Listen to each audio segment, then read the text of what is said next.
Hello, so this is part one of my final video about my attempted journey to health from ulcerative colitis with High Carb Health, based on the David Klein Self-Healing Colitis and Crohn's book, which you can find online.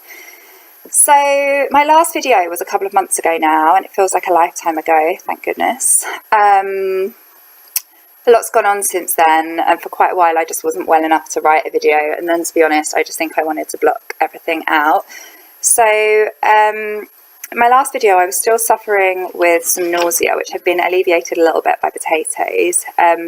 Unfortunately, as that was more of an energetic thing, it was short-lived, and you know, I'd been unable to eat. The nausea got worse. I mean, I was literally having to physically force myself to have one large smoothie a day, some potatoes and some electrolyte water, which I never want again after this. I never wanted any of the foods. Just the thought of them made me feel sick. And it wasn't that I'd had enough of them. It's that when something is making you vomit or making you feel that nauseous or retch after eating it, it's just like a natural thing. So I messaged Shamiz and he suggested that I try some roast potatoes, but I'd already been doing that and it hadn't been working. Like, nothing was working. So I felt a bit lost. By this point, I mean, the nausea itself was just exhausting. I couldn't do anything, but I think I'd been sleeping upright for several weeks because I would start retching if I didn't. And basically, when I say retching, it isn't just like you're a bit like, you know, it was the equivalent of being sick. You'd get the cramp in the stomach, you'd get the sudden you can't breathe, you'd get your mouth filling with saliva, like hot sweats, etc. I also found that when I laid down, I'd get a lot of burning in my stomach. So I was worn out from that, still going to the toilet 15 times a day, and then basically unable to eat. And I got to the point where I could kind of stand, but I could barely walk. I'd make it to the toilet. My dad was I lived by myself. He was having to come down and look after me, like just to get me a glass of water. I mean, I could stand to get it, but every time I moved, that's when I'd start retching and the nausea would get worse. So unless I was like completely still, not eating, I could barely speak. When my dad came round, I'd be like, Dad,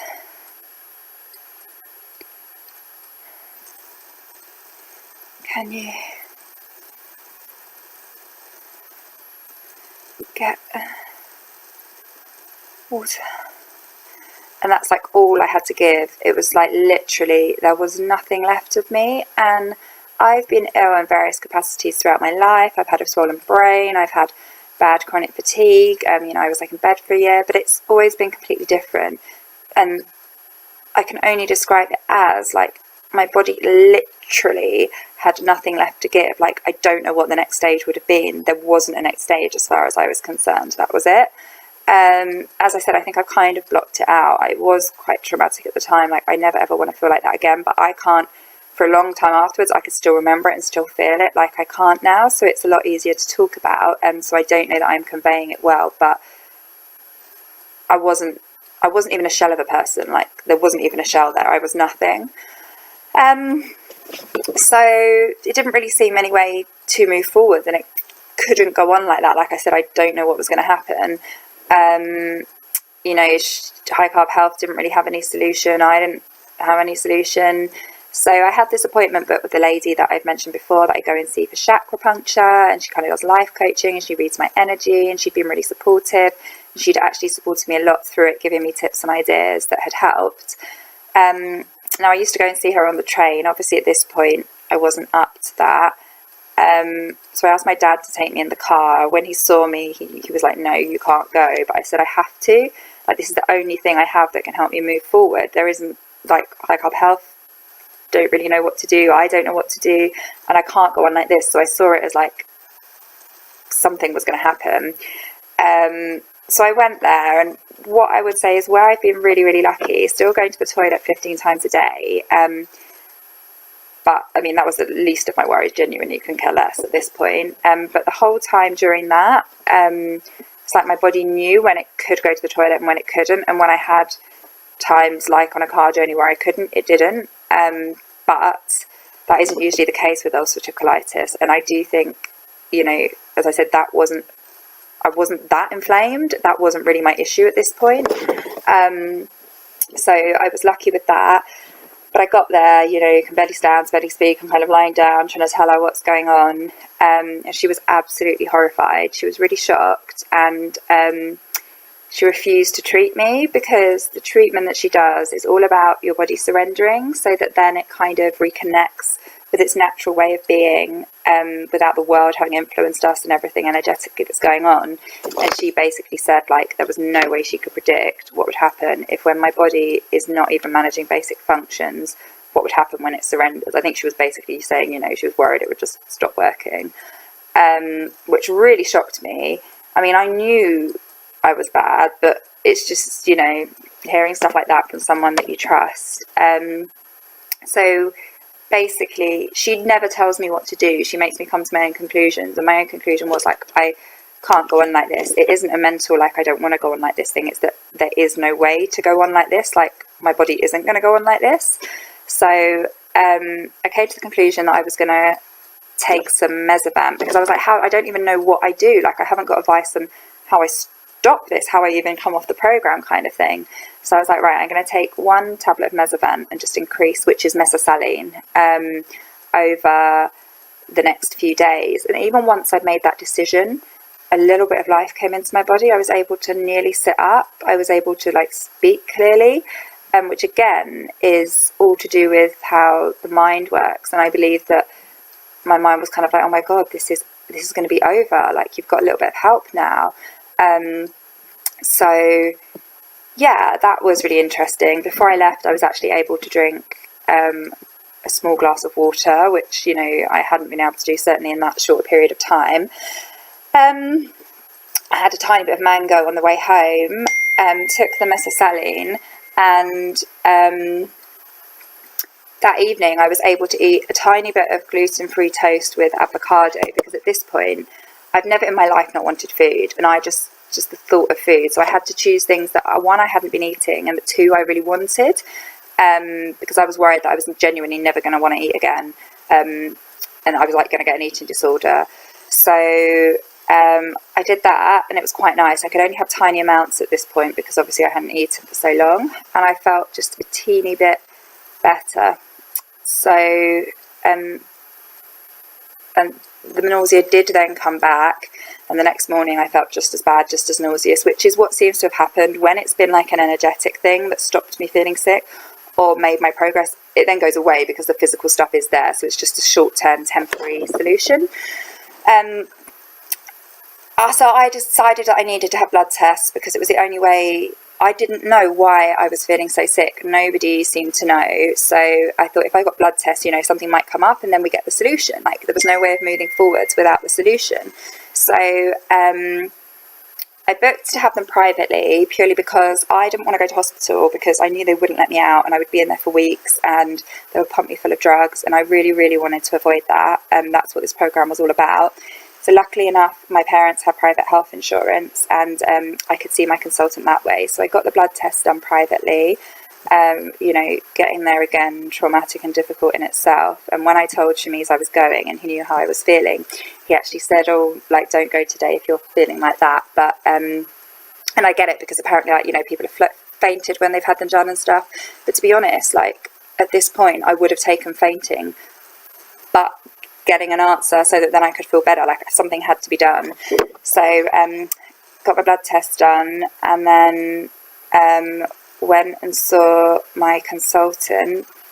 Again, I'm not just bouncing about on these trips. I'm like having to be basically like carried by my dad. My consultant was absolutely furious. I've never seen him like that. Like, I've never been so told off, especially as an adult. To be fair to him, I was barely able to stand. I was literally just made of bones. Could barely speak, and the whole time I was talking to him, I had to keep bending forwards and tipping my head upside down, because I had that pustulous eustachian problem with my ear, where I couldn't hear, where I'd lost weight, which now I've put the weight back on. Well, it's quite a bit of weight back on, actually it's completely gone. So he thought I was a bit mental anyway. And he had my blood test results. good news is, I feel like whilst I tortured myself drinking the electrolyte drink, my electrolytes weren't too bad. So that was one thing that, like, yes, actually worthwhile. His biggest concern was my protein, which he said was dangerously low. Looking at the state of me and my blood test, he was worried that I was going to go to organ failure, and he couldn't believe that my whole body wasn't swollen, which I do know happens when you've got no protein. Now, he has no issue with the vegan diet whatsoever. He, you know, thinks it's great, and explained that ulcerative colitis is a protein enteropathic illness, meaning that basically you lose protein when you're in a flare. So it wasn't through being vegan that, you know, I lost this protein, although I do expect that it was partly due to such a limited diet, but who knows, especially as I wasn't flaring as badly as I had been. But anyway, so he basically said, though, you will have to go to hospital, like, you need to, but I'll give you 2 days. This was Friday, Saturday, Sunday. See me again on Monday. If you're looking a little bit better, feeling a little bit better, we'll avoid it. And he said the only way you can do that is by eating loads of meat the next few days. Imagine me horrified. But this is how desperate I was at this point. I literally would have done absolutely anything to feel better. So I said to him, look, I don't eat meat. I haven't done for like 16 months. I genuinely don't know how my body's going to react to it. I am going to try. Like, I'm taking this seriously. He made it clear to me that it was like really, really serious. So I'm going to give it a go, but I don't know how it's going to go, kind of thing. He thought that I might have a stomach ulcer. He gave me anti-nausea meds and antacids to enable me to eat. And actually they did work. And slowly I was able to eat, and it took a long time, but my appetite increased as well. I was having like baby portions for a long time. Now, eating meat. I had been vegan before going on the High Carb Health Programme, so I felt absolutely devastated at the idea of this. But as I said, in the short term, I would have done absolutely anything. Like, as far as I was concerned, it was fighting fire with fire. But I had no idea how I was going to react. Actually, the first moment I put some chicken in my mouth, again, probably an energetic thing, I felt a tiny bit better. It was like my body was like, fuck yes, she's actually doing something to help herself, finally. So it was absolutely fine. And for about 10 days, every single night, I had intense dreams about all the chicken I wanted to eat, like every meal ever. Bear in mind that being vegan, I never once craved it. Like, I didn't find it hard to give up.